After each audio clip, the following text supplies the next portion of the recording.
അപ്പോൾ എന്തായാലും ഇന്ന് നമ്മൾ വേറൊരു കമൻസിന് റിപ്ലൈ കൊടുക്കുന്ന വീഡിയോ ആണ് കേട്ടോ ചെയ്യാൻ പോകുന്നത്. ഇന്ന് രാത്രി ഞാൻ വന്നിട്ട് ഒരു കരച്ചിൽ ഞാൻ കയറി. ഹായ് ഹലോ, എല്ലാവർക്കും നമസ്കാരം. എല്ലാവർക്കും എൻ്റെ യൂട്യൂബ് ചാനലിലേക്ക് സ്വാഗതം. അപ്പോൾ എന്തായാലും ഇന്ന് നമ്മൾ വേറൊരു കമൻസിന് റിപ്ലൈ കൊടുക്കുന്ന വീഡിയോ ആണ് കേട്ടോ ചെയ്യാൻ പോകുന്നത്. ഇത് ആക്ച്വലി എനിക്ക് 11th തൊട്ട് ഏത് വീഡിയോ എടുത്താലും ഓൾമോസ്റ്റ് ഇൻസ്റ്റാ റീൽസിലൊക്കെ വന്നിരുന്ന ഒരു ക്വസ്റ്റ്യൻ ആണ്. എൻ്റെ എഡ്യൂക്കേഷനെ പറ്റിയിട്ടുള്ളൊരു കാര്യമാണ്. അപ്പം ഇതിന് മുമ്പത്തെ വീഡിയോയിൽ നമ്മുടെ സ്റ്റഡി റുട്ടീൻ കാണിച്ചപ്പോഴും കുറേ പേര് കമൻറ്റ് ചെയ്ത് ചോദിച്ചിരുന്നു ഈ ഒരു ക്വസ്റ്റ്യനെ പറ്റിയിട്ട്. അപ്പം എൻ്റെ ഒരു അഭിപ്രായമാണ് ഞാൻ ഷെയർ ചെയ്യാൻ പോകുന്നത് കേട്ടോ. അപ്പം 10th എങ്ങനെ ഉണ്ടായിരുന്നു, 10th ശേഷം എന്തൊക്കെയായിരുന്നു പരിപാടികൾ, എങ്ങനെയാണ് തൃശ്ശൂർ ഉണ്ടായിരുന്ന കുട്ടി ചാടി എറണാകുളത്തേക്ക് എത്തിയത്, പിന്നെ എന്ത് കോഴ്സാണ് എടുത്തിട്ടുള്ളത്, ഏത് സ്ട്രീമാണ്, സബ്ജക്ട്സ് ഏതൊക്കെയാണ്, +2 വിശേഷങ്ങൾ പറയാമോ, ഇതിനൊക്കെ കളക്റ്റീവായിട്ടൊരു വീഡിയോ ആണ് നമ്മളിന്ന് ചെയ്യാൻ പോകുന്നത്. അപ്പോൾ എന്തായാലും ഞാനിപ്പോൾ എടുത്തിരിക്കുന്ന കോഴ്സ്, ഞാൻ എടുക്കുന്ന സ്ട്രീം ഹ്യൂമാനിറ്റീസ് ആണ്. ഹ്യൂമാനിറ്റീസ് വിത്ത് ഇൻഫോർമാറ്റിക്സ് ആണ് എടുത്തിട്ടുള്ളത്. അപ്പോൾ നമുക്ക് വരുന്ന സബ്ജക്റ്റ് എക്കണോമിക്സ് ഉണ്ട്, ഹിസ്റ്ററി ഉണ്ട്, സൈക്കോളജി, ഇൻഫോർമാറ്റിക്സ് പ്രാക്ടീസസ്, അതായത് പൈത്തൺ, MySQL അങ്ങനത്തെ പ്രോഗ്രാമിംഗ് ലാംഗ്വേജസ് ഉണ്ട്. പിന്നെ AI ഞാൻ അഡീഷണൽ ആയിട്ട് എടുത്തിട്ടുണ്ട് 6th സബ്ജക്റ്റ് ആയിട്ട്, ആൻഡ് ഇംഗ്ലീഷ്. അപ്പം 6 സബ്ജക്റ്റാണ് ഞങ്ങളുടെ കോമ്പിനേഷൻ വരുന്നത്. അപ്പോൾ 10th എന്നുള്ള ഇതാണ് ഇപ്പോഴത്തെ കറണ്ട് സിറ്റുവേഷൻ. കഴിഞ്ഞ നമ്മുടെ സ്റ്റഡി റൂട്ടീൻ്റെ വീഡിയോയിൽ കുറേ കമൻറ്റ്സ് ഉണ്ടായിരുന്നു. അതെന്താ ട്യൂഷൻ സ്റ്റഡി റൂട്ടീൻ്റെ ഭാഗമല്ലേ എന്നൊരു കുറേ ക്വസ്റ്റ്യൻസ് ഉണ്ടായിരുന്നു. അപ്പം ട്യൂഷൻ സ്റ്റഡി റൂട്ടീൻ്റെ ഭാഗമാണ്. ആക്ച്വലി സ്റ്റഡി റൂട്ടീൻ അല്ല ഞാൻ കാണിച്ചത്, എൻ്റെ കുറച്ച് ഹാക്സും ടിപ്സുമാണ് ഞാൻ കാണിച്ചത്. സ്റ്റഡി റൂട്ടീൻ്റെ ഭാഗമാണ് തീർച്ചയായിട്ടും ട്യൂഷൻ. പിന്നെ എനിക്കിപ്പോൾ ട്യൂഷൻ ഉണ്ട്. എനിക്ക് ഇതിന് മുമ്പ്, ഞാൻ ഈ വീഡിയോ എടുക്കുന്നതിന് തൊട്ട് മുമ്പ് എനിക്കൊരു ഷൂട്ടുണ്ടായിരുന്നു. ആ കോലത്തിലാണ് ഇരിക്കുന്നത്. അപ്പോൾ ഞാനൊന്ന് വേഗം ഡ്രസ്സ് മാറ്റി ട്യൂഷൻ അറ്റൻഡ് ചെയ്തിട്ട് അത് കഴിഞ്ഞൊരു ഷൂട്ട് കൂടെ ഉണ്ട്. അപ്പോൾ ഈ ഷൂട്ടിന് നടക്കാൻ ട്യൂഷനും ഈ വീഡിയോ എല്ലാം നമ്മൾ സെറ്റ് ചെയ്ത് വെക്കുന്നത്. അപ്പം പെട്ടെന്ന് ഞാൻ ഈ വീഡിയോ തീർക്കാൻ മാക്സിമം ട്രൈ ചെയ്യാം. ഓക്കെ, എപ്പോഴാണ് എനിക്കത് തുടങ്ങുന്നതെന്ന് അറിയത്തില്ല. അപ്പോൾ ഞാൻ വേഗം ഒന്ന് പോയി ട്യൂഷൻ അറ്റൻഡ് ചെയ്തിട്ട് വരാം. Come on guys. അങ്ങനെ നമ്മുടെ മീറ്റിങ്ങിൻ്റെ ലിങ്ക് കിട്ടിയിട്ടുണ്ട് കേട്ടോ. അപ്പം ഇപ്പോൾ നമുക്ക് നെക്സ്റ്റ് ക്ലാസ് ആണ്. എനിക്ക് ഇന്നലെ സ്റ്റോക്ക് ആൻഡ് ഫ്ലോ കോൺസെപ്റ്റ് ഒക്കെ എടുത്തു തന്നു. ആ ഒരു ഇന്നലെ ആക്ച്വലി കുറച്ച് കൂടുതൽ പഠിച്ചിരുന്നു. ഇപ്പോൾ തൽക്കാലം നമുക്ക് ഇത്രയും പോർഷനാണ് റീക്യാപ്പ് തന്നേക്കുന്നത്. അപ്പോൾ നമുക്ക് അത്രയുമൊക്കെ ഞാൻ പഠിച്ചിട്ടുണ്ട്. ഗുഡ് ഗേൾ ആണ് ഗൈസ്. അപ്പോൾ നമുക്ക് എന്തായാലും ക്ലാസ്സിൽ കയറാം കേട്ടോ.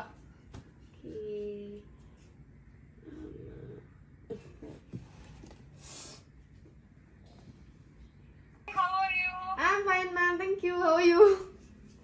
Okay, I'm good too. Happy to see you again. Okay, ma'am. അങ്ങനെ അപ്പോൾ പഠിച്ചിട്ടുണ്ട് മാം. സ്റ്റോക്ക് ആൻഡ് ഫ്ലോ കോൺസെപ്റ്റ് ഞാൻ ഒന്ന് റെഫർ ചെയ്തിട്ടുണ്ട്. പിന്നെ ഞാൻ ഒന്നും കൂടെ കുറച്ചും കൂടെ മെറ്റീരിയൽസ് ഒക്കെ റെഫർ ചെയ്തു. 2 എക്സാമ്പിളൊക്കെ കിട്ടിയിട്ടുണ്ട്. അത് ഓക്കെയാണ്. അപ്പം നമ്മൾ ഈ ലാസ്റ്റ് ക്ലാസ്സിൽ എടുത്തത് സ്റ്റോക്ക് ആൻഡ് ഫ്ലോ ആയിരുന്നല്ലോ. ആ കോൺസെപ്റ്റ് ശരിക്കും കംപ്ലീറ്റ്ലി ക്ലിയർ ആയോ? ആ ഒരു ഡെഫിനിഷൻസ് എല്ലാം പഠിച്ചിട്ടുണ്ട്. പിന്നെ അവിടെ കൊടുത്തിരിക്കുന്ന എക്സാമ്പിൾസും വായിച്ചു വിട്ടിട്ടുണ്ട്. ഓക്കെ, അപ്പം ഏത് ഭാഗത്തും ക്വസ്റ്റ്യൻ ചോദിക്കാമല്ലോ അല്ലേ? ചോദിച്ചോളൂ. റെഡിയാണ്. ഓക്കെ, ഞാൻ examples. Okay, so can you explain me what is stock and flow? Okay, stock concept is something, it is like, it refers to a variable that can be measured at a particular point of time. ഒരു point of ടൈമിൽ ഒരു സ്ഥലത്ത് നടക്കുന്ന എന്താണ് എന്ന് നമ്മൾ measure ചെയ്യാൻ ഉപയോഗിക്കുന്ന വേരിയബിളിനാണ് നമ്മൾ സ്റ്റോക്ക് ആയിട്ടുള്ള കോൺസെപ്റ്റ് എന്ന് പറയുന്നത്. ഇറ്റ് ഇസ് കോൺസ്റ്റന്റ് ആയിട്ട് ഇറ്റ്സ് എ പെർട്ടിക്കുലർ ടൈം, ഒരു ടൈം ബേസിസിലാണ് നടക്കുന്നത്. ഒരു പെർട്ടിക്കുലർ പോയിന്റ് ഓഫ് ടൈമിലാണ് നടക്കുന്നത്. നമുക്കതിന് എക്സാമ്പിൾസ് കൊടുക്കാൻ പറ്റുന്നത്, ഇപ്പോൾ ഫോർ എക്സാമ്പിൾ സ്റ്റോക്ക് എന്ന് പറയുമ്പോഴത്തേക്കും number of Honda cars in Mumbai. ഈ ഒരു ടൈം പോയിന്റിൽ അവിടെ എത്ര കാറുണ്ട്, അല്ലെങ്കിൽ നമ്പർ ഓഫ് ചിൽഡ്രൻ ഈ ഒരു പെർട്ടിക്കുലർ സ്കൂളിൽ എത്ര കുട്ടികൾ ഇപ്പോൾ പഠിക്കുന്നുണ്ട്. That can be an example of stock concept. വെറാസ് flow, that is A variable that can be measured over A period of time. ഒരു ടൈം പീരീഡിന്റെ ഇതിൽ നമുക്ക് അളക്കാൻ പറ്റുന്ന ഒരു കോൺസെപ്റ്റ് ആണ് ഫ്ലോ എന്ന് പറയുന്നത്. ദ സാലറി ഏൺ ബൈ, ഒരു ഡെയിലി വേജറിന് ഒരു മാസം കൊണ്ട് കിട്ടുന്ന സാലറി എത്രയാണ്, that is considered as A flow concept. അത് അത്രയും ആ ഒരു ഡെഫിനിഷൻ എക്സാമ്പിളാണ് പഠിച്ചു വെച്ചിരിക്കുന്നത്. Okay, very good. You have done a very good job. Thank you. Okay, ഈ തിരക്കിനിടയിലൊക്കെ ഇത് പഠിക്കാൻ ടൈം കണ്ടെത്തുന്നുണ്ടല്ലോ. Very good. It's highly appreciable. Thank you, ma'am. Thank you. Okay. അപ്പോൾ ഞാൻ എന്നാലും ഇങ്ങനെ ക്രോസ് ചെയ്തിട്ട് ക്വസ്റ്റ്യൻ ചോദിക്കട്ടെ, മിക്സ് ചെയ്തിട്ടൊക്കെ. Okay, ma'am. കിട്ടും. Inventory of goods in a warehouse. അതേതാ വരാ? At the end of the financial year, ട്ടോ. The inventory of goods in a warehouse at the end of the. അതൊരു പെർട്ടിക്കുലർ പോയിന്റ് ഓഫ് ടൈമിൽ ആയതുകൊണ്ട് it's A stock concept. Yes. It's a stock concept. Yeah, very good. Very good. next one. The income earned by an individual over a month.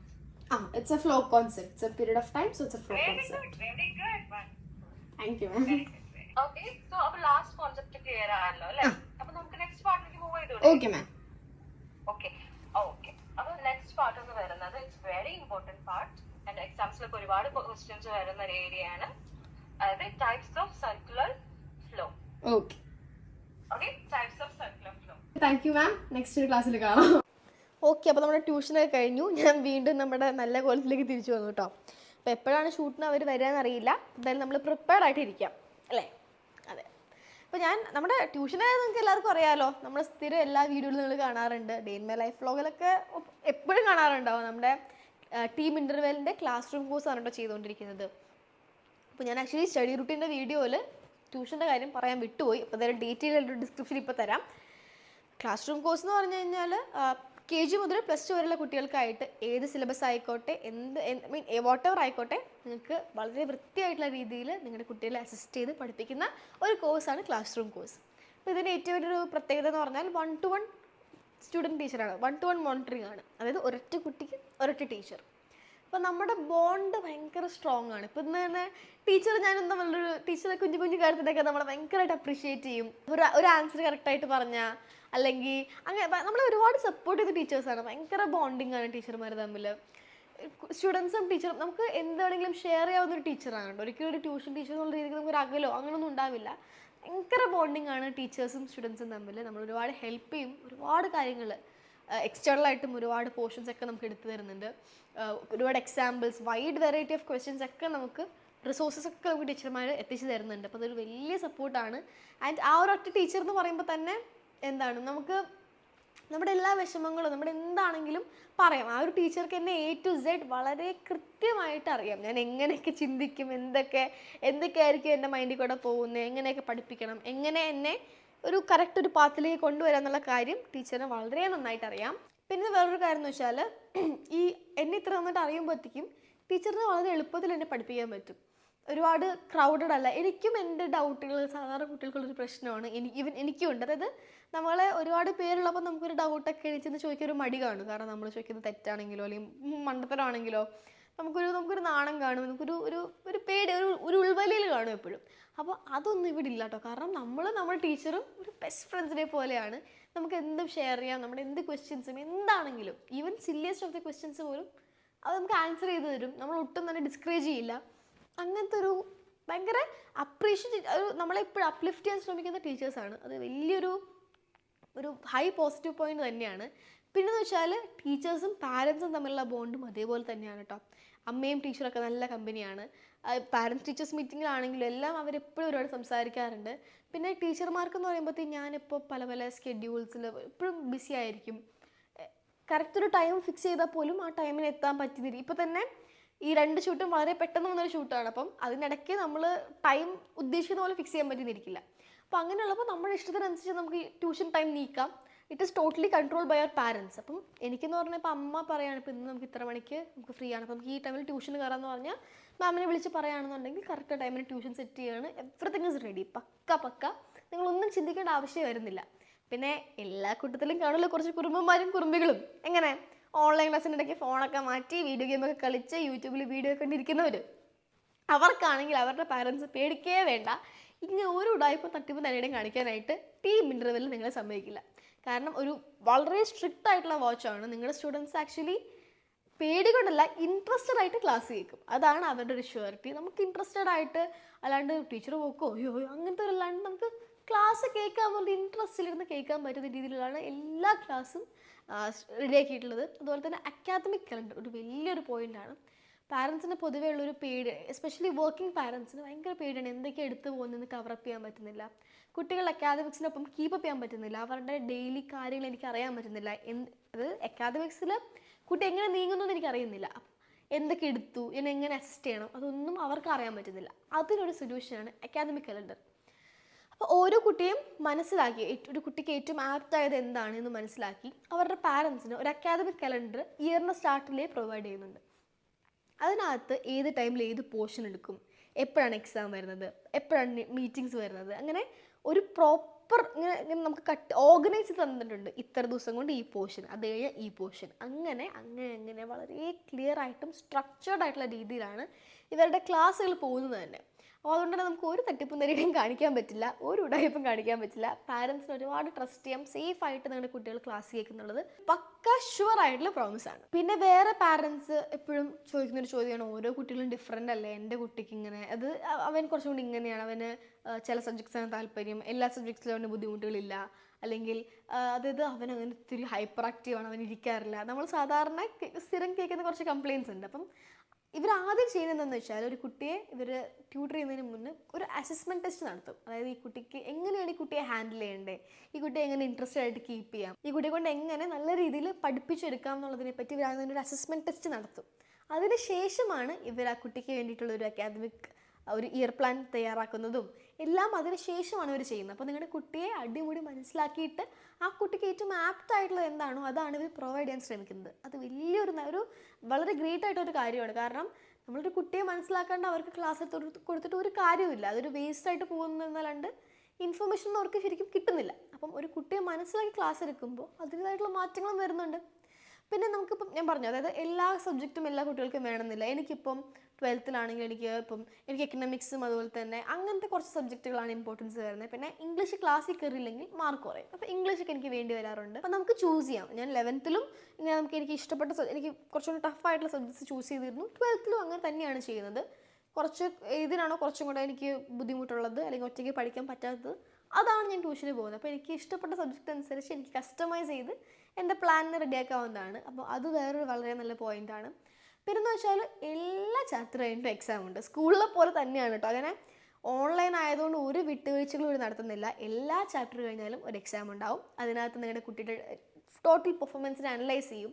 ഓരോ പോർഷനും വളരെ clear ആയിട്ടും വ്യക്തമായിട്ടും ആ കുട്ടിക്ക് മനസ്സിലായി എന്ന് ഉറപ്പിച്ചതിന് ശേഷമേ പുതിയ ലെസൺ സ്റ്റാർട്ട് ചെയ്യുള്ളൂ.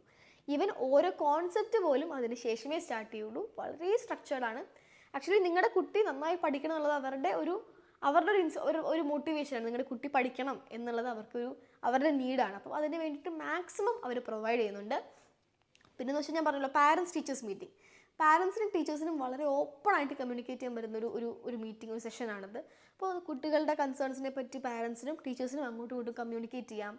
അവർക്ക് കുറച്ചും കൂടി നല്ലൊരു ബോണ്ട് വരുമ്പോൾ തന്നെ കുട്ടിയുടെ കാര്യത്തിൽ അവരുടെ സ്റ്റഡി പാറ്റേൺസിൻ്റെ കാര്യത്തിലൊക്കെ ഒരുപാട് ചേഞ്ച് വരുത്താൻ പറ്റും. ട്യൂഷൻ മാത്രമല്ലല്ലോ, വീട്ടിൽ നിന്നും നമ്മൾ കൊടുക്കുന്ന സപ്പോർട്ടാണ് ഒരു കുട്ടിയുടെ സ്റ്റഡി ലേണിംഗ് ഇതിനെ കറക്റ്റായിട്ട് മെയിൻറ്റെയിൻ ചെയ്യുന്നത്. അപ്പം ആ ഒരു നല്ലൊരു ഒരു കമ്മ്യൂണിക്കേഷൻ വരുമ്പോൾ തന്നെ കുറേ കാര്യങ്ങൾക്ക് മാറി വരും. കുറേ നമുക്ക് ഇമ്പ്രൂവ് ചെയ്യാൻ പറ്റും കുട്ടിയുടെ ഫ്യൂച്ചറിൻ്റെ കാര്യത്തിലും ലേണിംഗ് സ്റ്റൈലിൻ്റെ കാര്യത്തിലൊക്കെ. അതും ചെറിയ കുട്ടികളാകുമ്പോഴത്തേക്കും, ഇതിപ്പോൾ KG തൊട്ടുള്ള കുട്ടികളുണ്ട്. അപ്പം അവരൊക്കെ അവർ പഠിക്കുന്ന രീതി തന്നെ നമുക്ക് കറക്റ്റ് ചെയ്ത് കൊണ്ടുവരാൻ പറ്റും. അത് വളരെ ചിട്ടയായിട്ടുള്ള രീതിയിലേക്ക് നമുക്ക് ഓർഗനൈസ് ചെയ്യാൻ പറ്റും. അതും ഒരു വലിയ പോയിൻ്റാണ് കേട്ടോ. പിന്നെ ഈ 3 to 4 വയസ്സുള്ള കുട്ടികൾ, അതായത് ബേസിക്കലി സ്കൂളിൽ പോയി തുടങ്ങുന്ന കുട്ടികൾ, ഇപ്പം എസ്പെഷ്യലി ഫോൺ യുഗമാണ്. എല്ലാ കുട്ടികളും ഫോണിന് ഇങ്ങനെ കണ്ണ് നട്ടിരിക്കുന്ന ഒരു പ്രായമാണ്. അങ്ങനത്തെ ഒരു ഏറയിലേക്കാണ് നമ്മൾ ഇപ്പോൾ പോയിക്കൊണ്ടിരിക്കുന്നത്. അപ്പം കുട്ടികളെ അതിൽ നിന്നൊന്നും അറ്റൻഷൻ ഡൈവേർട്ട് ചെയ്ത് കൂടുതൽ ബുക്സിലേക്കും പഠിത്തത്തിലേക്കും അവർ ഇൻവോൾവ് ചെയ്യിപ്പിക്കണമെങ്കിൽ ഭയങ്കര ബുദ്ധിമുട്ടാണ്. ആൻഡ് അത് പ്രോപ്പറായിട്ട് ചെയ്തില്ലെങ്കിൽ അവരുടെ LKG UKG പ്രായം കഴിയുമ്പോഴത്തേക്ക് അവർക്കത് ഭയങ്കര ബുദ്ധിമുട്ടായിട്ട് ഫീൽ ചെയ്ത് തുടങ്ങും. കാരണം അറ്റൻഷൻ കിട്ടുന്നില്ല, അല്ലെങ്കിൽ ഭയങ്കര ഹൈപ്പർ ആക്റ്റീവ് ആവുന്നു, ഫോണിലാണ്ട് പറ്റുന്നില്ല. അങ്ങനത്തെ ഒരു ഇതിലേക്കൊക്കെ കുട്ടികൾ പോയി നിൽക്കാം. അപ്പം അതിന് ശരിക്കും ഒരു KG എന്ന് പറഞ്ഞൊരു ഫേസ് വളരെ ഇമ്പോർട്ടൻ്റ് ആണ്. 3 to 4 വയസ്സുള്ള കുട്ടികളെ പ്രോപ്പറായിട്ട് ഒരു എഡ്യൂക്കേഷൻ എന്ന് പറഞ്ഞൊരു പാറ്റേണിലേക്ക് കൊണ്ടുവരണം. അപ്പോൾ അതിനും ഇവർക്കൊരു കോഴ്സ് ഉണ്ട്, KG കോഴ്സ് എന്ന് പറഞ്ഞിട്ട്. അതിന് വേണ്ടിയിട്ട് സ്പെഷ്യലൈസ്ഡ് ആയിട്ടുള്ള മോണ്ടിസോറി ടീച്ചേഴ്സും ഉണ്ട്. അപ്പോൾ ഇവർ മോണ്ടിസോറി കോച്ചിങ് കൊടുക്കുന്നുണ്ട്. ആക്ച്വലി ടീച്ചേഴ്സിന് മോണ്ടിസോറി കോഴ്സുകളുണ്ട്. ആ കോഴ്സുകൾ ചെയ്ത ടീച്ചേഴ്സ് തന്നെയാണ് ഇവരുടെ KG കോഴ്സുകളിലെ ടീച്ചേഴ്സായിട്ട് വരുന്നത്. അപ്പോൾ കുട്ടികളെ എൻ്റർടൈൻ ചെയ്ത് അവരെ ബുക്സിലേക്കും അതുപോലെ അങ്ങനത്തെ ഒരു ടീച്ചിങ് പാറ്റേണിലേക്ക് അങ്ങനെ അതായത് പ്രോപ്പറായിട്ട് ഇരുന്ന് പഠിക്കാൻ പറ്റുന്ന ഒരു രീതിയിലേക്ക് കുട്ടികളെ കൊണ്ടുവരും. എന്നാൽ അവർക്കൊട്ടും ബോറടിപ്പിക്കില്ല, അവരെ ആ ഒരു കുറ്റത്തെ കളയത്തില്ല, ഒരുപാട് പ്രഷർ ഒന്നും കൊടുക്കില്ല. അവരെ ഹാപ്പി ആക്കി നിർത്തി അവരെ എൻജോയ് ചെയ്യിപ്പിച്ച് അങ്ങനെയാണ് പഠിപ്പിക്കുന്നത് കേട്ടോ ഈ KG കോഴ്സിൽ. അതും ഒരു വലിയൊരു കാര്യമാണ്. അപ്പോൾ 3 to 4 എന്ന് പറഞ്ഞാൽ ഇത് കുട്ടികൾ പഠിച്ചു തുടങ്ങുന്ന സമയമാണ്. അപ്പം ആ ടൈമിൽ അവരെ പ്രോപ്പറായിട്ട് മെൻറ്റർ ചെയ്ത് കഴിഞ്ഞാൽ they will be very big changes in their learning capacity ആണെങ്കിലും ലേണിംഗ് സ്റ്റൈൽ ആണെങ്കിലും ഒക്കെ ഒരുപാട് ചേഞ്ചുകൾ ഉണ്ടാവുന്നതാണ്. അപ്പം അതും വളരെ വലിയൊരു നല്ലൊരു ഇമ്പോർട്ടൻറ്റ് കോഴ്സായിട്ട് എനിക്ക് പേഴ്സണലി ഫീൽ ചെയ്തു. പിന്നെ ഫൗണ്ടേഷൻ കോഴ്സ് ആൾ ചില്ലറക്കാരനല്ല കേട്ടോ. ഇപ്പോൾ എന്ന് പറഞ്ഞാൽ കുട്ടികൾക്ക് ഇപ്പോൾ എസ്പെഷ്യലി NRI സ്റ്റുഡൻസ്, അപ്പോൾ എന്നെക്കാളും കൂടുതൽ അങ്ങനത്തെ സ്റ്റുഡൻസിനായിരിക്കും റിലേറ്റ് ചെയ്യാൻ പറ്റുന്നത്. പ്രോപ്പറായിട്ട് ഒരു ഭാഷ സംസാരിക്കാൻ പറ്റാണ്ടിരിക്കുക. അപ്പം NRI സ്റ്റുഡൻസിനാണെങ്കിലും മലയാളം ഡിഫിക്കൽട്ടാണ്, ചില കുട്ടികൾക്ക് ഹിന്ദി ഡിഫിക്കൽട്ടാണ്, അറബിക് ഡിഫിക്കൽട്ടാണ്. ഇപ്പം എനിക്കറിയാവുന്ന കുറച്ച് സ്റ്റുഡൻസ് എന്ന് പറഞ്ഞാൽ ഹിന്ദിയും മലയാളവും ഒരുപോലെ ഡിഫിക്കൽട്ടാണ്. അപ്പോൾ അവർക്ക് 10th സെക്കൻഡ് ലാംഗ്വേജിൻ്റെ ഒക്കെ 5th തൊട്ടിട്ട് സെക്കൻഡ് ലാംഗ്വേജ് വരുമ്പോഴത്തേക്കും എന്ത് ചൂസ് ചെയ്യുമെന്ന് പറയുമ്പോൾ ഭയങ്കര ഡിഫിക്കൽട്ടിയാണ്. എനിക്ക് പറ്റുന്നില്ല രണ്ടും, അത് മലയാളവും പറ്റുന്നില്ല ഹിന്ദിയും പറ്റുന്നില്ല, ഇനി എന്ത് എന്നുള്ളൊരു ഓപ്ഷനൊക്കെ ഭയങ്കര അങ്ങനെ ഒരു വളരെ മൂഡ് ഓഫ് ആയിട്ടുള്ള രീതിയിലേക്കൊക്കെ പോകുന്ന കുട്ടികളെ എനിക്കറിയാം. അപ്പം അവർക്ക് വേണ്ട ഒരു കോഴ്സാണ് ഈ ഫൗണ്ടേഷൻ കോഴ്സ് എന്ന് പറയുന്നത്. ഇത് ബേസിക്കലി അണ്ടർ 40 days നിങ്ങളുടെ ഒരു സ്പെസിഫിക് ലാംഗ്വേജ് ഏതാണോ, അറബിക് ആവാം, ഹിന്ദി ആവാം, മലയാളം ആവാം, ഏതാണെങ്കിലും ആ 40 days കൊണ്ട് നിങ്ങളെ ലാംഗ്വേജിൽ ഓൾമോസ്റ്റ് ഒന്ന് ഫ്ലുവൻ്റ് ആക്കി തരും കേട്ടോ. അതിപ്പോൾ റൈറ്റിംഗ് ആണെങ്കിലും റീഡിംഗ് ആണെങ്കിലും സ്പീക്കിംഗ് ആണെങ്കിലും ഈ 3 സ്കിൽസിലും നിങ്ങളെ ഈക്വലി ഓക്കെ ആക്കി തരും വിത്തിൻ 40 days. അതാണ് ഏറ്റവും വലിയൊരു പോയിന്റ്. 40 ദിവസത്തിനകത്ത് നിങ്ങൾക്ക് ഒരു ഭാഷയെ ഓൾമോസ്റ്റ്, അതായത് ഒരു ഭാഷ എടുത്തുള്ള ഒരു പേടിയിൽ നിന്ന് മാറി നിങ്ങൾക്ക് കുറേയൊക്കെ അതിൽ സംസാരിക്കാനും കമ്മ്യൂണിക്കേറ്റ് ചെയ്യാനും പറ്റുന്ന ഒരു രീതിയിലേക്ക് നിങ്ങളെ ട്രാൻസ്ഫോം ചെയ്തെടുക്കും. അതും ജസ്റ്റ് വിത്തിൻ 40 days. നിങ്ങൾക്ക് ബോറടിക്കില്ല. വളരെ എക്സ്പീരിയൻസ്ഡ് ആയിട്ടുള്ള ടീച്ചേഴ്സാണ്, നിങ്ങളെ ഫൺ ആൻഡ് ഇൻട്രാക്റ്റീവ് ആയിട്ട് കീപ്പ് ചെയ്യും. അപ്പോൾ അതുകൊണ്ട് തന്നെ learning dozen feel like A boredom. നിങ്ങൾക്ക് ഇഷ്ടപ്പെട്ട് പഠിക്കാൻ പറ്റുന്ന ഒരു രീതിയിലായിരിക്കും എല്ലാ കോഴ്സുകളും പോകുന്നത്. അത് ക്ലാസ് റൂം ആവട്ടെ, ഓൾ ദീസ് ഫൗണ്ടേഷൻ കോഴ്സ് ഏതാണെങ്കിലും നിങ്ങൾക്ക് എൻജോയ് ചെയ്യാൻ പറ്റും. ഓരോ second of the class you will feel happiness. നിങ്ങൾക്ക് കുറേ പഠിക്കാനായിട്ടൊരു ഇഷ്ടം കൂടും, ആഗ്രഹം കൂടും. അതാണ് വേറൊരു വലിയൊരു പോയിന്റ്. എപ്പോഴും പറയില്ല കുട്ടികളെ അറിഞ്ഞ് ക്ലാസ് എടുക്കണമെന്ന്, ആ ഒരു കോൺസെപ്റ്റിന് ഒരുപാട് ഇമ്പോർട്ടൻസ് ആയിട്ട് കൊടുക്കുന്നുണ്ട്. 20 to 40 days ഇവരുടെ ലാംഗ്വേജിൽ ഇങ്ങനെ ഫ്ലുവൻസി ഉറപ്പ് തരുന്നത്. അപ്പം ഒരുപാട് ലാംഗ്വേജസ് ഉണ്ട്, ഹിന്ദി, മലയാളം, അറബിക്, ഇംഗ്ലീഷ്, ഏതാണെങ്കിലും നിങ്ങൾക്ക് അതും അറ്റൻഡ് ചെയ്യാവുന്നതാണ്. അത് വളരെ നല്ലൊരു കോഴ്സാണ്. അതിപ്പോൾ NRI സ്റ്റുഡൻസിന് മാത്രം, ഞാനൊരു എക്സാമ്പിൾ പറഞ്ഞതാണ്. ഏത് കുട്ടികൾക്കാണെങ്കിലും അങ്ങനത്തെ ഒരു സ്പീക്കിംഗ് ഡിഫിക്കൽട്ടി ഉണ്ടായി, ഒരു ലാംഗ്വേജിനോട് ഒരു ചെറിയ പേടിയുണ്ടെന്നുണ്ടെങ്കിൽ it's a very good course. അപ്പോൾ കുട്ടികളുടെ രീതി മനസ്സിലാക്കി അവരെ ഇൻട്രസ്റ്റിംഗ് ആക്കി കീപ്പ് ചെയ്യുന്ന ആക്ടിവിറ്റീസ് ഒക്കെ ഇൻക്ലൂഡ് ചെയ്ത് അങ്ങനെയാണ് ഫൗണ്ടേഷൻ കോഴ്സ് പോകുന്നത്. പിന്നെ ഞാൻ പറഞ്ഞിരുന്നു നേരത്തെ നമ്മുടെ KG course, pre KG course 3 to 4 years അവിടുത്തെ കുട്ടികൾക്ക്, അതായത് അവിടെ പഠിപ്പിക്കണമെങ്കിൽ മോണ്ടിസോറി ബേസ്ഡ് ആയിട്ടുള്ള പ്രോപ്പർ ട്രെയിനിങ് കിട്ടിയ ടീച്ചേഴ്സ് വേണം.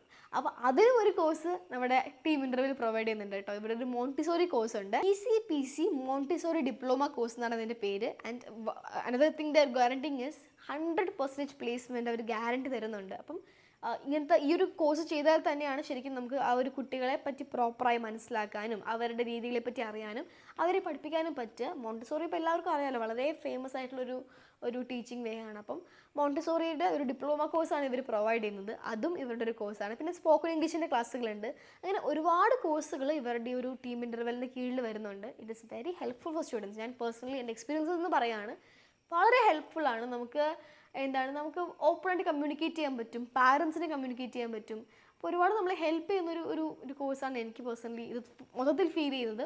അപ്പോൾ നിങ്ങൾക്ക് ഇതുമായി ബന്ധപ്പെട്ട് എന്ത് എൻക്വയറീസ് ഉണ്ടെങ്കിലും feel free to contact them. നിങ്ങൾ എന്തായാലും ഹെൽപ്പ് ചെയ്യും. And I hope that you have a good time with team interval. അപ്പോൾ എന്തായാലും ഇനി ഞാൻ നമ്മുടെ വീഡിയോയുടെ കാര്യം ഞാൻ മറന്നുപോയി. നമ്മുടെ വിഷയം എന്തായിരുന്നു, നമ്മുടെ 10th തൊട്ടുള്ള ജേണി ആയിരുന്നു. അപ്പോൾ എന്തായാലും അതിന് പറയാം. പക്ഷേ 10th എന്നുള്ള ജേണി ശരിക്കും ഭയങ്കര ഹെക്റ്റിക് ആയിരുന്നു കേട്ടോ. ഞാൻ 10th ഒരുപാട് സ്ട്രെസ് എടുത്തിരുന്നു. കാരണം ഉപ്പുമുളകും കാരണം ഒരുപാട് എക്സാംസ് ഒന്നും അങ്ങനെ എഴുതിയിട്ടില്ല 10th വരെ. ശരിക്കും അത്യാവശ്യം ഉഴപ്പൊക്കെ നടന്നിരുന്ന, ഉഴപ്പലല്ല, എക്സാംസ് ഒരുപാട് അറ്റൻഡ് ചെയ്യാൻ പറ്റിയിട്ടില്ല. പിന്നെ അറിയാലോ, ശരാശരി എല്ലാ മലയാളി വീട്ടുകളിലും ബോർഡ്സ് ആയിക്കഴിഞ്ഞാൽ പിന്നെ എന്തോ ഒരു സംഭവം, ബോർഡ് എക്സാം കഴിഞ്ഞു, ഇതോടുകൂടി ജീവിതം തീർന്നു, അങ്ങനത്തെ സെറ്റപ്പായിരുന്നു. അപ്പം എനിക്ക് എൻ്റെ വീട്ടിലുള്ള കിട്ടൽ കുറവായിരുന്നെങ്കിലും എന്നെ ആര് കാണാൻ വന്നാലും 10th പഠിക്കണമെന്ന് വെച്ചാൽ ബോർഡ് എക്സാം ഒക്കെയാണ്, ഫുൾ A+ അല്ലേ. ഞാൻ ഈ ചോദ്യം കേൾക്കുമ്പോഴത്തേക്കും അയ്യോ ഫുൾ A+, ഞാൻ എങ്ങനെ വാങ്ങും, ഞാൻ അങ്ങനത്തെ ഒരു സ്റ്റേറ്റിലേക്ക് പോകുമായിരുന്നു കേട്ടോ. അപ്പം ഭയങ്കര ടെൻഷനായിരുന്നു. ഞാനിങ്ങനെ ഈ കളിച്ച് ചിരിച്ചിരിക്കുന്നത് ഞാനൊക്കെ അങ്ങ് മാറി. കാരണം ഓൾമോസ്റ്റ് നവംബർ വരെ നമ്മുടെ റാണി മൂവിയുടെ ഷൂട്ടുണ്ടായിരുന്നു. ആ ടൈമിൽ ഉപ്പുമുളകിൻ്റെ ഷൂട്ടുണ്ടായിരുന്നു. ഇതെല്ലാം കഴിഞ്ഞ് ഞാനൊരു ഡിസംബർ ആയപ്പോഴാണ് ശരിക്കും സ്കൂളിലോട്ടൊന്ന് കയറിയത് പ്രോപ്പറായിട്ട്. പിന്നെ ഡിസംബർ തൊട്ടിട്ട് ഫെബ്രുവരി വരെയുള്ള ടൈമാണ് ശരിക്കും സ്കൂളിൽ സ്പെൻഡ് ചെയ്തേക്കുന്നത്. പക്ക സ്കൂളിൽ പോയി പഠിച്ച മാക്സിമം പോർഷൻസ് എല്ലാം കവർ ചെയ്ത് അങ്ങനെയാണ് 10th ഞാൻ എഴുതിയത്. ഡിപ്രഷൻ എന്ന് ഞാൻ പറയില്ല, പക്ഷെ ഓൾമോസ്റ്റ് ആ ഒരു രീതിയിലേക്കൊക്കെ ഞാൻ എത്തിയായിരുന്നു. കാരണം ഉറക്കമൊക്കെ ഫുള്ള് പോയി രാത്രി മുഴുവൻ ഇരുന്ന് പഠിക്കുക. അതായത് എത്ര പഠിച്ചു കഴിഞ്ഞാലും എനിക്ക് ഞാൻ പഠിച്ചു തീർന്നിട്ടില്ല എന്നുള്ളൊരു അങ്ങനത്തെ ഒരു ടെൻഷനൊക്കെ ആയിരുന്നു. അപ്പം ഇപ്പോൾ 10th എഴുതുന്ന ആൾക്കാരുടെ അടുത്തൊക്കെ ഞാൻ പറയുന്നത് എന്താണെന്ന് വെച്ചാൽ അതിൻ്റെ ഒന്നും ഒരാവശ്യമില്ല, അതൊക്കെ വെറുതെയാണ് കേട്ടോ. അങ്ങനെ ഒന്നും ചെയ്യേണ്ട ആവശ്യമൊന്നുമില്ല. ബേസിക്കലി നിങ്ങളുടെ 10th മാർക്ക് ഇമ്പോർട്ടൻ്റ് ആണ്. ഒരു 12th ബോർഡ്സിൻ്റെ ഒരു സാമ്പിൾ വേർഷനാണ്. അപ്പോൾ അത് ഇമ്പോർട്ടൻ്റ് ആയിട്ട് തന്നെ കീപ്പ് ചെയ്യണം. എന്ന് വെച്ചാൽ അത് കാരണം അത് ഇല്ലെങ്കിൽ ജീവിതം ഇല്ല എന്നൊന്നും ചിന്തിക്കേണ്ട ആവശ്യമില്ല. അതൊരു എക്സാമാണ്, അതങ്ങോട്ട് കഴിയും. അതിന് 11th അഡ്മിഷൻ കിട്ടും. അതത്രേ ഉള്ളൂ. അല്ല, അഡ്മിഷന് വേണ്ടിയിട്ടുള്ള ഒരു എക്സാം, അതിന് വേണ്ടിയിട്ടുള്ളൊരു മാർക്ക്, അതിനങ്ങനെ കണ്ടാൽ മതി. അല്ലാണ്ട് അതിനപ്പുറത്തേക്ക് അതാണ് ജീവിതം എന്നൊന്നും കണ്ട് കളയരുത് കേട്ടോ. ഞാൻ ആ ഒരു നവംബർ തൊട്ടിട്ട് ഫെബ്രുവരി മാർച്ച് വരെയുള്ള ടൈം, ഒരു 5 മാസം കൊണ്ട് ഞാൻ 9 കിലോ ആണ് കുറഞ്ഞത്. ഞാൻ ഓൾമോസ്റ്റ് ഒരു 45.5 46 ഉണ്ടായിരുന്ന ടൈമിൽ നിന്ന് നേരെ ഞാൻ കുറ്റിയും പറിച്ച് 38 എത്തി. അങ്ങനെ ഞാൻ ഒന്നാമത് മെയിൻ കാര്യം ഉറക്കം ഉണ്ടായിരുന്നില്ല. ഉറക്കം ഉണ്ടായിരുന്നില്ലെന്ന് പറഞ്ഞപ്പോഴത്തേക്കും തന്നെ ശരിക്കും എൻ്റെ ബോഡി അങ്ങോട്ട് മെലിയാൻ തുടങ്ങി, ഫേസൊക്കെ ഒട്ടി, പെട്ടെന്ന് അസുഖങ്ങൾ പിടിക്കാൻ തുടങ്ങി. അതാണ്, അതായത് ഹെൽത്തി ആയിരുന്നപ്പോഴത്തേക്കും അസുഖങ്ങളൊക്കെ ഒരിത്തിരി നീങ്ങി നിൽക്കുമായിരുന്നു. വെയിറ്റ് അങ്ങോട്ട് കുറഞ്ഞപ്പോഴത്തേക്കും ഒരുപാട് അസുഖങ്ങളൊക്കെ പിടിച്ചു തുടങ്ങി. അതായത് പനിയൊക്കെ അപ്പുറത്തെ വീട്ടിൽ കൂടെ പോയാൽ പോലും എൻ്റെ മേത്ത് കയറി വിളയാക്കിയിട്ടേ പോകത്തുള്ളൂ. അങ്ങനത്തെ ഒരു രീതിയിലേക്കൊക്കെ എത്തിത്തുടങ്ങി. മൊത്തത്തിൽ പ്രശ്നങ്ങൾ. ഞാൻ സ്ഥിരം വീട്ടിൽ വന്നിരുന്ന് ഇങ്ങനെ കരച്ചിൽ. അമ്മയൊക്കെ പേടിച്ചു. മൊത്തത്തിൽ വീട്ടുകാർ മുഴുവൻ, അതായത് അങ്ങനെ കളിച്ച് ചിരിച്ച് ഇറങ്ങണം. ഞാൻ പെട്ടെന്ന് അങ്ങനെ ഡൗൺ ആയി പോയപ്പോഴത്തേക്കും വീട്ടുകാർക്കൊക്കെ ഭയങ്കര ടെൻഷനായി, പേടിയായി. അപ്പം ആ ഒരു ഫേസ് ഇപ്പോഴത്തെ ഒരു കുട്ടിയും അണ്ടർഗോ ചെയ്തതെന്ന് എനിക്ക് ഭയങ്കര ആഗ്രഹമുണ്ട്.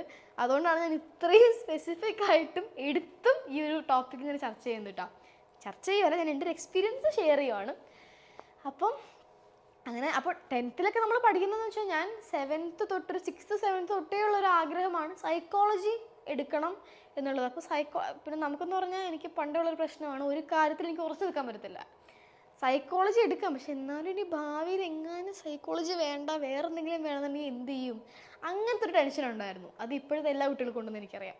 കാരണം അതുകൊണ്ടാണ് ഒട്ടുമിക്ക പേരും സയൻസിലേക്ക് നീങ്ങുന്നത്. സയൻസ് പ്രോപ്പറായിട്ട് സയൻസ് എടുക്കണം, അവിടുന്ന് അങ്ങനെ എടുക്കണം, അങ്ങനെയുള്ളവർ സയൻസിലേക്ക് കയറുന്നതിന് മുമ്പ് അതിലും കൂടുതലായിട്ടാണ് ഇനി എങ്ങാനും ഭാവി എൻ്റെ ഡിസിഷൻ മാറിയാലോ, റിസ്ക് എടുക്കാൻ പറ്റില്ല, സയൻസിൽ ചേർന്നേക്കാം എന്ന് പറഞ്ഞ സയൻസിൽ പോകുന്ന കുട്ടികൾ. അവർ ഒരു മെജോറിറ്റി സയൻസുകാരും അങ്ങനത്തെ ഉള്ളവരാണ് കുറേയൊക്കെ. അപ്പം ഞാനും അങ്ങനത്തെ ഒരു കാറ്റഗറിയിലേക്ക് അമ്പം വിലും റെഡി കയറാൻ. തന്നെ സയൻസ് ബയോമാക്സ് തന്നെ പക്ഷാണെന്നുള്ള രീതിക്ക് 9th തൊട്ടേ എന്നെ ഇങ്ങനെ ട്രെയിൻ ചെയ്ത് ഞാൻ അങ്ങനെ കൊണ്ടുവരുന്നതാണ്. 10th അത് തന്നെ ബയോമാക്സ് തന്നെ, വേറെ ഒന്നുമില്ല. മറ്റേ ശുഭപ്രതീക്ഷ 100% വിജയം, അതായിരുന്നു എൻ്റെ മോട്ടീവൊക്കെ. കുത്തിയിരുന്ന് പഠിക്കുക. സയൻസൊക്കെ അങ്ങനെ ഞാൻ പഠിച്ചിട്ടുണ്ട് കേട്ടോ. ഇപ്പോൾ ഒരു ഇക്വേഷനൊക്കെ ചോദിച്ചാൽ ഞാൻ മാനത്തോട്ട് നോക്കിയിരിക്കും.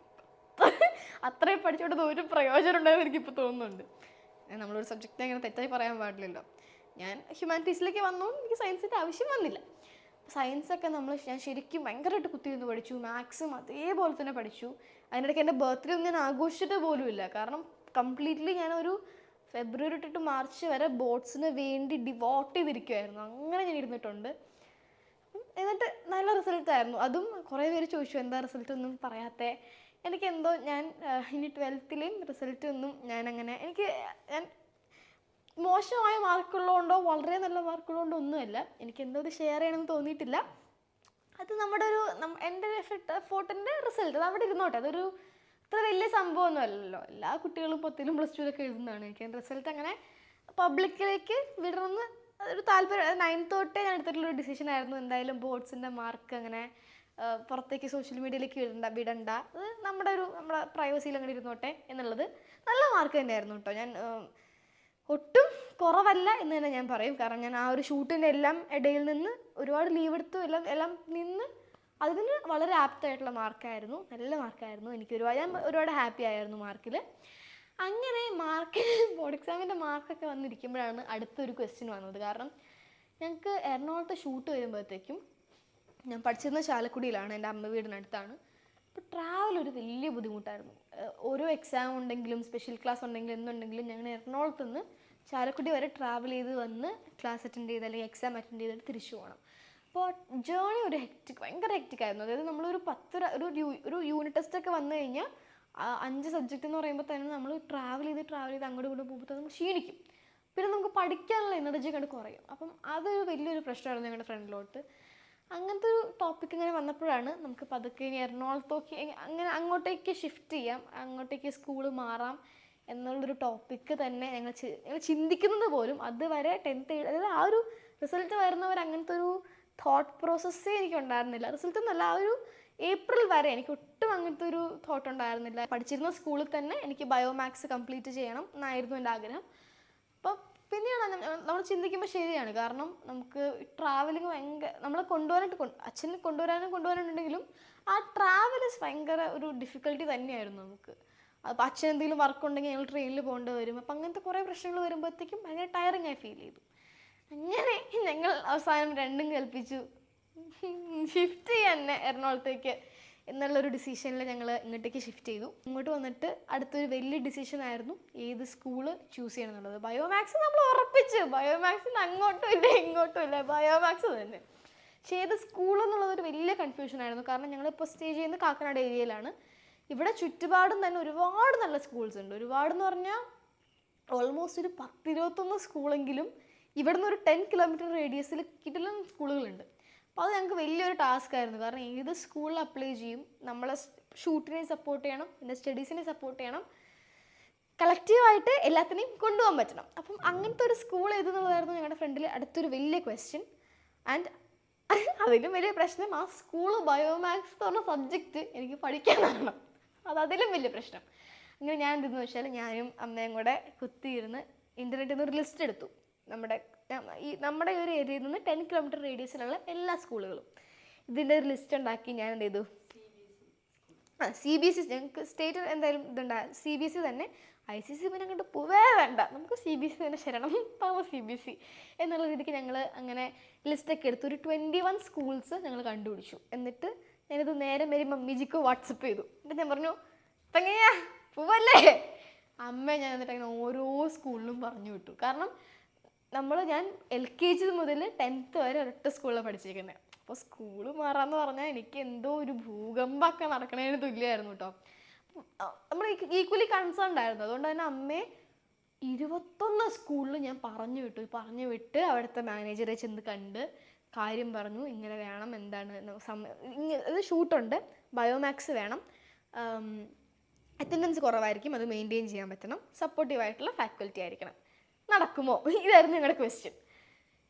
എല്ലായിടത്തു നിന്നും നോ കിട്ടിയിട്ടാണ് ഞങ്ങൾ തിരിച്ചു വന്നത്. കാരണം ബയോമാക്സ് എന്ന് പറഞ്ഞ സബ്ജക്റ്റ് കേട്ടപ്പോൾ തന്നെ അവർ പറഞ്ഞു നടക്കില്ല. അറ്റൻഡൻസ് ഞങ്ങൾ എന്തെങ്കിലും ചെയ്യാം, അത് സ്റ്റഡിയൊക്കെ സപ്പോർട്ട് ചെയ്യാം, ബയോമാക്സ് നടക്കില്ല എന്നുള്ളൊരു വലിയ നോ എൻ്റെ ഫ്രണ്ടിലേക്ക് വന്നു.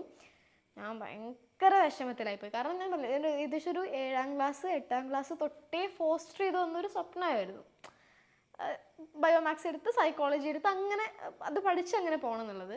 അപ്പോൾ പെട്ടെന്ന് അങ്ങനത്തെ ഒരു നോ കിട്ടിയപ്പോൾ ഞാൻ ഭയങ്കര ഡെസ്പായി പോയി.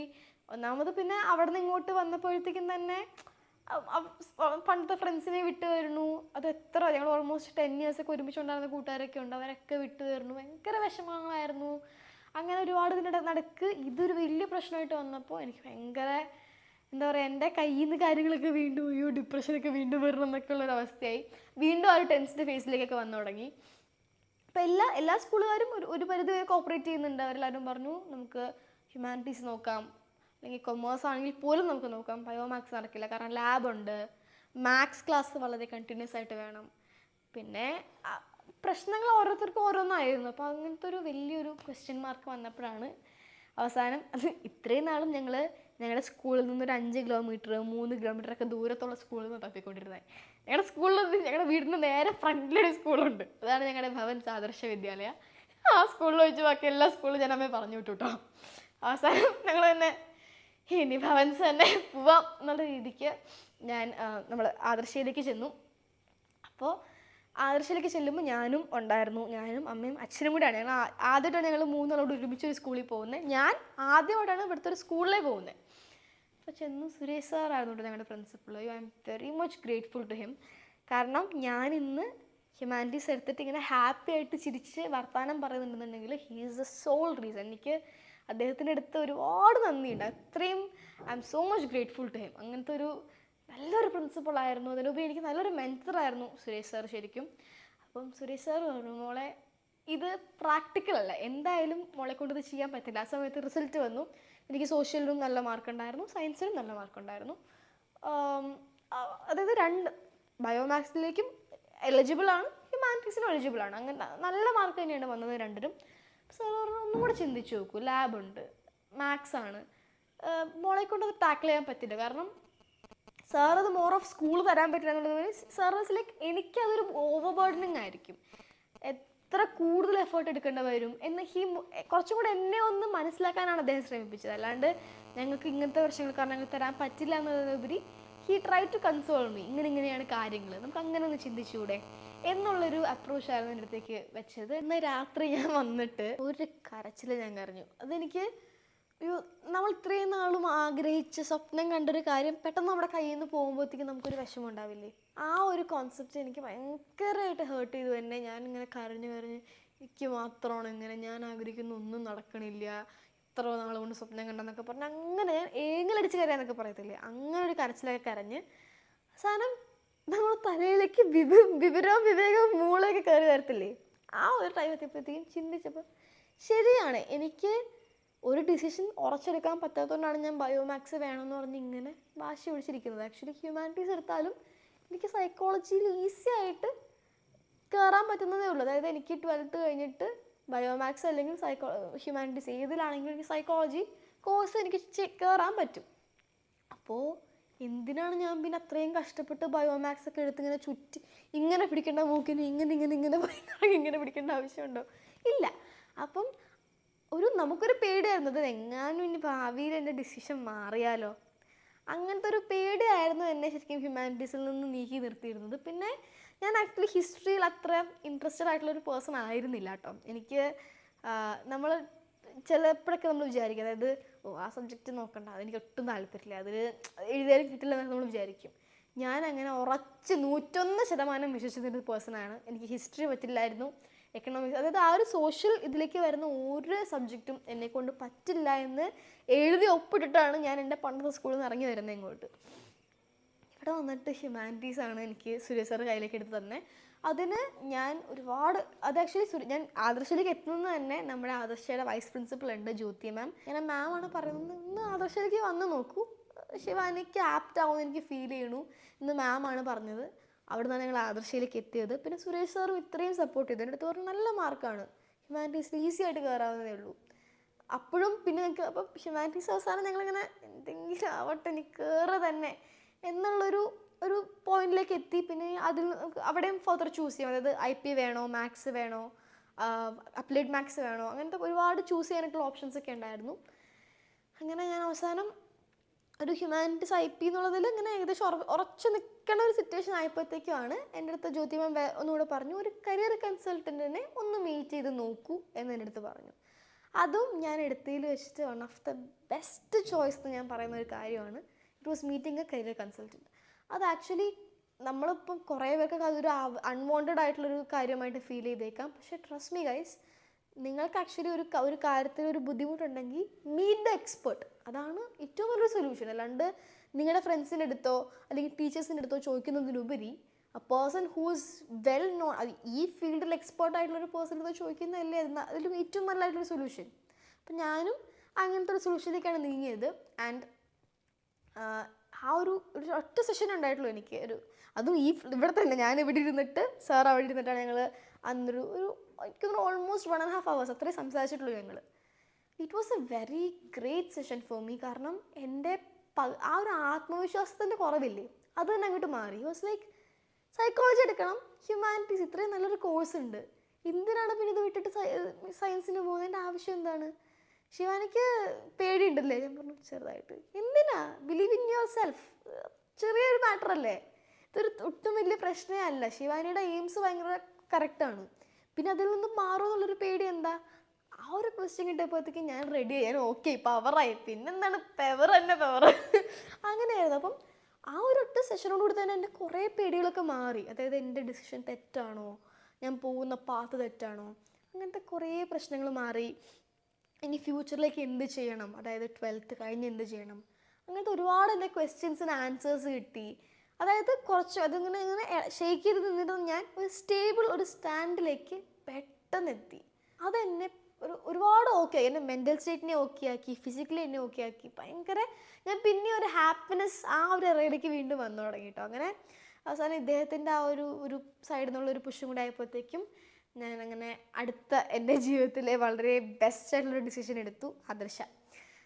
ആദർശയിൽ ഹ്യൂമാനിറ്റീസ് ഞാൻ ചൂസ് ചെയ്തു.